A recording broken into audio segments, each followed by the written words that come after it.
technique d'aération est plutôt traditionnelle. Ce que je préfère toujours de l'extraction. Donc de l'extraction soit par carottage, loucher creux, extraction du feutre.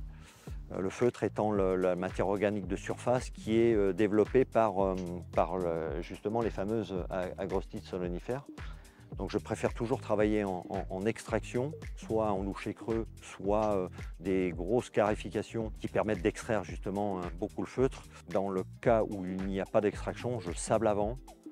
Je mets une quantité importante, environ 5 litres de sable en amont. Derrière, il y a une perforation et derrière, il y a un brossage. C'est une opération relativement simplifiée, mais que j'ai voulu, malgré les conditions de sécheresse et de chaleur,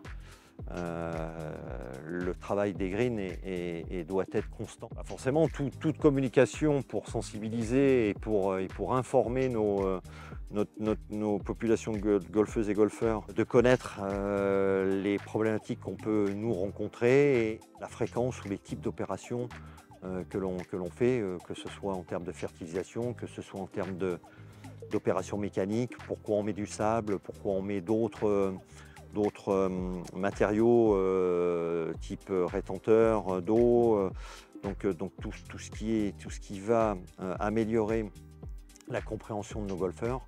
Moi, je réfléchis depuis une bonne quinzaine d'années, voire même plus, à trouver des solutions alternatives, que ce soit pour entretenir nos gazons, pour les arroser, en réduisant au maximum nos quotas d'eau, en s'équipant aussi de matériel très performant de manière à ce qu'on puisse avoir une gestion très rigoureuse. Donc le fait est, c'est que de communiquer aussi auprès du grand public, notre gestion au quotidien, et quand je dis au quotidien, c'est une gestion de journalière, n'a de but que de réduire tous les intrants, et qu'on soit dans nos façons de faire le moins impactant possible. La filière golf doit prendre connaissance, doit totalement intégrer ce facteur-là, et parce qu'il en va aussi de notre survie.